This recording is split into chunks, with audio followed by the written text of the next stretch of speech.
deməli, Yaponiyanın Azərbaycandakı səfiri var idi, Watanabe.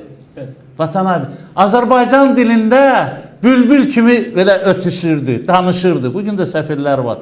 Təsəvvür edin, Yapon gəlib Azərbaycan dilini öyrənib, Nəcməddin isə Azərbaycan dilini öyrənib. Baba, onu mən ona bağışlamıram.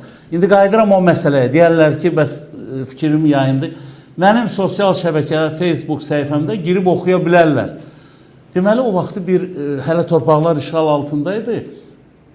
Deməli, mən bunu bir qızım sənə deyirəm, gəlinim sən eşit məsələsi ilə bunun qardaşının güya Ermənistanda xidmət etməsi ilə bağlı bir, yadınıza gəlir, mətbuatda bir xeyli müzakirələr, tartışmalar gedirdi. Mən onu yazdım, təbrik elədim və söz arası onu cəmiyyətə çatdırmaq üçün dedim ki, ay kişi, bunun qardaşı çoxdan ölüb. Yəni, siz orduya zərbə vurursunuz ki, güya baş qərargah rəisi, bu burada baş qərargah rəisidir, qardaşı da Ermənistan Müdafiə Nazirliyində xidmət edir.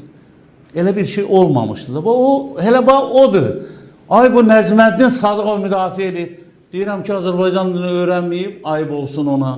Demişəm ki, kobud idi, deyirəm, ayıb olsun ona. Deyirdim ki, o bəzi yaramaz işlərlə məşğul olub, deyirəm, ayıb olsun ona. Həm yaşıdıq, demək olar ki, aramızda 1-2 yaş fərq var. Yəni, Nəcməddin Sadıqovla.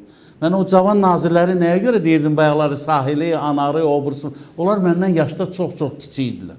İndi o deyir, baxları gətirib, hərə bir nazir olub. Ona görə yanıram ki, ay kişi, sən Azərbaycan üçün də çalış da.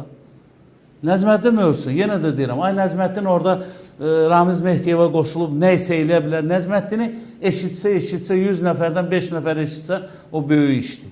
Əziz qardaşlarım, 21-ci əsrdə, yeni texnologiyalar əsrində indi çevriliş eləmək, hələ ola bilsin Ramiz Mehdiyev öz xəyalında. Amma bu planlar var idi da. Yəni, deyirəm, hər ikisi biri prezident aparatında 20 ildən artıq vəzifədə çalışır. Bir də başlar, yəni, xırda sıradan statusda deyil. Amma, bilirsiniz Heydər bəy, ikisi də əgər doğrudan da deməli, yaxşı bir hörmət saxlasaydılar, orduda və yaxud da ki, ola bilərdi ki, mən o təhlükəni hiss elərdim. Azərbaycanın, inanın ki, bu günləri o cür qüvvələri var, o qüvvələrə kimsə yaxın dura bilməz.